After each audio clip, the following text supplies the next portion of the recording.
មានរឿងតូចមួយតែសំខាន់ដែរសម្រាប់ជីវិតរបស់យើងគឺតាក់ទងនឹងជំនឿឬអាចថាសួរសំណួរមួយថាតើជីវិតរបស់យើងរីកចម្រើនឬក៏ប្រសើររុងរឿងហ្នឹងដោយអាស្រ័យលើកម្លាំងក្នុងខ្លួនយើងឬក៏កម្លាំងពីខាងក្រៅតើឥទ្ធិពលខាងក្រៅជួយឲ្យជីវិតយើងប្រសើររីកចម្រើនឬអត់ដោយសារខ្ញុំឃើញសារមួយជាវីដេអូខ្លីមួយទេគេយកធម៌ទៅសូត្រហើយដើម្បីឲ្យមានការស្រឡាញ់រាប់អានច្រើនអីជាដើមហ្នឹងឥឡូវសូមនិយាយជាទូទៅបន្តិចសិនថាតើជីវិតរបស់យើងវាសនារបស់យើងហ្នឹងអាស្រ័យលើការប្រឹងប្រែងរបស់ខ្លួនយើងឬក៏ឥទ្ធិពលមានរដ្ឋអំណាចណាមួយខាងក្រៅជួយយើងដោយសារតែរឿងនេះឃើញទូទៅច្រើន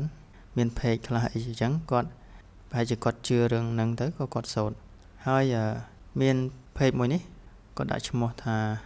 អ្នកប្រមាញ់ផ្លូវងងឹតនេះគាត់យកធម៌អេតិពិសោនេះមកសូត្រអត្ថន័យរបស់ធម៌ផ្សេងតែបែរជាគាត់សូត្រដើម្បីឲ្យគេស្រឡាញ់រាប់អានអញ្ចឹងសូមមើលខ្លឹមសារខ្លីមួយរបស់គាត់អិតិពិសោភគវាវិជ្ជាចរណៈសម្បណ្ណោបើសិនជាយើងចង់ឲ្យគេស្រឡាញ់ចូលចិត្តគោរពរាប់អានយើងឲ្យបានច្រើនគេអនុគ្រោះឲ្យយើងបានច្រើនជួយទំនុកបំរុងឲ្យយើងភាវនាគាថានឹងជារឿយហើយយើងសូត្រវា50ចប់សេពជាមួយនឹងទឹកសុទ្ធក៏បានទឹកអប់ប្រេងម្សៅក្រមួនលាបនឹងសក់ឬនឹងមុខរបស់យើងទៅ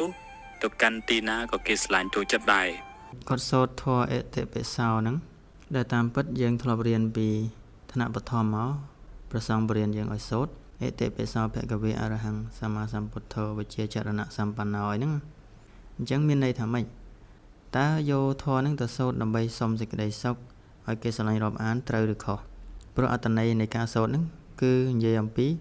លក្ខណៈសម្បត្តិរបស់ព្រះពុទ្ធ9យ៉ាងអ្វីទៅហៅថាព្រះពុទ្ធហ្នឹងព្រះពុទ្ធគឺជាបុគ្គលដែលមានលក្ខណៈ9យ៉ាងហើយនរណាម្នាក់ក៏ដោយក៏សិតតែអាចក្លាយជាព្រះពុទ្ធដែរបើសិនជាមានកសាងគុណសម្បត្តិខ្លួនឯងឲ្យបាន9ចំណុចហ្នឹងអញ្ចឹងដូចជាអេតិពិសោភគវេអរហង្គអញ្ចឹងទៅលក្ខណៈទាំង9របស់ព្រះពុទ្ធហ្នឹងមិនទៅឧទាហរណ៍លេខ1ដំបូងគេគឺព្រះពុទ្ធជាអរហង្គព្រះអង្គជាបុគ្គលដែលបានសម្លាប់សត្រូវរបស់ព្រះអង្គអស់ទៅហើយអញ្ចឹងបុគ្គលអហិង្សាអញ្ចឹងសម្លាប់សត្រូវយ៉ាងម៉េចទៅគឺព្រះអង្គសម្លាប់សត្រូវរបស់ព្រះអង្គអស់រលែងហើយសត្រូវរបស់ព្រះពុទ្ធក៏ដូចជាសត្រូវរបស់យើងទាំងអស់គ្នាដែរគឺសេចក្តីអាក្រក់ក្នុងខ្លួនយើងលោភៈទោសៈមោហៈសេចក្តីវែងវាន់ភ័ន្តច្រឡំព្យាបាទចិត្តដែលជាអាក្រក់គ្រឿងសៅហ្មងក្នុងចិត្តហ្នឹងគឺព្រះអង្គសម្អាតចោលអស់ហើយ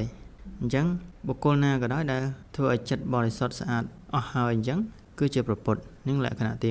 1ហើយអីដែលគាត់សូត្រមិញថាវិជ្ជាចរណៈសម្បណ្ណោហ្នឹងព្រះពុទ្ធជាបុគ្គលដែលបរិបូរណ៍ដោយវិជ្ជានិងចរណៈគឺក្រមសីលធម៌ការប្រតិបត្តិល្អអញ្ចឹងជាដើមអញ្ចឹងសូត្រអញ្ចឹងហើយដើម្បីឲ្យគេស្រឡាញ់រាប់អានតើត្រូវឬខុស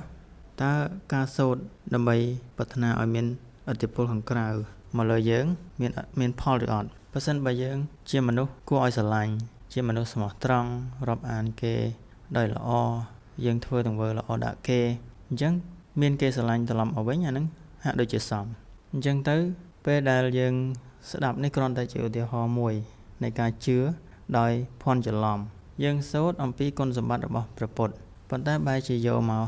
សូត្រឲ្យបាន50ចប់ហើយមានលៀបគ្រឿងអីបន្ថែមឲ្យគេស្រឡាញ់នោះវាដូចជាមិនត្រូវអត្តន័យសោះដូចជារឿងពីរផ្សេងគ្នាចំណុចនេះធ្វើឲ្យយើងត្រូវគិតត្រឡប់មកវិញថាក្រៅពីការដែលគាត់បរោះនេះដោយខុសឆ្គងដោយភ័ន្តច្រឡំនេះតើយើងនេះជំនឿទូទៅផ្សេងទៀតក៏ដូចគ្នាយើងត្រូវឆ្លោះបញ្ចាំងត្រឡប់មកវិញថាតើពេលដែលយើង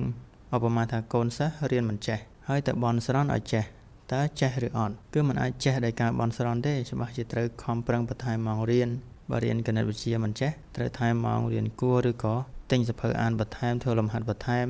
ឬពេលគ្រូដាក់លំហាត់ឲ្យច្រើនត្រូវប្រឹងធ្វើលំហាត់នឹងឲ្យទាន់កម្មវិធីគេអីជាដើមនេះជារឿងសាមញ្ញដែលយើងគិតឃើញហើយមិនគួរណាផុងគំនិតឲ្យតម្លៃជ្រុលទៅលើឥទ្ធិពលខាងក្រៅទេមើលសារបង្ហោះរបស់គាត់ហ្នឹងមាននៅ like 843ហើយខ្ញុំចូល comment ទៅបញ្យល់តបទៅគាត់វិញថាអ្វីដែលគាត់សូត្រមិញហ្នឹងអេតិពិសោអីមិនហើយវិជ្ជាចរណៈសម្បណ្ណោហ្នឹងមានន័យថាម៉េចហ្នឹងទៅសេហើយតែគាត់ឆ្លើយមកវិញថាវាជាជំនឿបុរាណខ្ញុំក៏នឹកឃើញថា ជឿតើយើងជឿហ្នឹងមានអ្វីជាគោលដែរទេយើងឧទាហរណ៍ដូចយើងសូត្រថាខ្ញុំស្គាល់មនុស្សម្នាក់កម្ពស់1.70 សក់ពណ៌ខ្មៅភ្នែកពណ៌អីចឹងទៅសូត្រពីបុគ្គលម្នាក់ហើយស្រាប់តែសូត្រទៅមានគេឲ្យលុយយើងចាយមានគេស្រឡាញ់តើសមហេតុសមផលទេយើងសូត្រគាថាហ្នឹងដើម្បីអីយើងសូត្រអំពីលក្ខណៈរបស់ព្រះពុទ្ធពីព្រោះព្រះពុទ្ធបរៀនយើងឲ្យយើងបង្កើនគុណសម្បត្តិហ្នឹងនៅក្នុងខ្លួនយើងដែរយើងគោរពព្រះពុទ្ធដើម្បីអីគឺយើងដុតធូបក្រាបសំពះនឹងហៅថាគោរពឬយ៉ាងម៉េចអញ្ចឹងយើងគោរពព្រះពុទ្ធគឺគោរពដោយការស្ដាប់ដំបូន្មានហើយធ្វើតាមដំបូន្មានរបស់ព្រះពុទ្ធនឹងឯងអញ្ចឹងគុណសម្បត្តិរបស់ព្រះពុទ្ធ9យ៉ាងយើងកសាងគុណសម្បត្តិហ្នឹងឲ្យមាននៅក្នុងខ្លួនយើងទើបហៅថាជាការគោរពព្រះពុទ្ធអាហ្នឹងវត្ថុបំណងអញ្ចឹងទេតែដល់ពេលយកការសូត្រហ្នឹងមកបន់ស្រន់ដើម្បីសុំសេចក្តីសុខវាជាការខុសឆ្គងហើយនេះគ្រាន់តែជាឧទាហរណ៍មួយនៃជំនឿដែលមានជំនឿផ្សេងជាច្រើនទៀតហើយធ្វើឲ្យយើងឆ្លោះប្រចាំងត្រូវគិតឡើងវិញថាតើយើងបន់ស្រន់ទៅបានរីកចម្រើនឬក៏ការរីកចម្រើននោះវាអាស្រ័យលើកម្លាំងផ្ទាល់ខ្លួនយើងការរកវិធីដោះស្រាយដោយប្រាជ្ញាឈ្លាសវៃរបស់យើង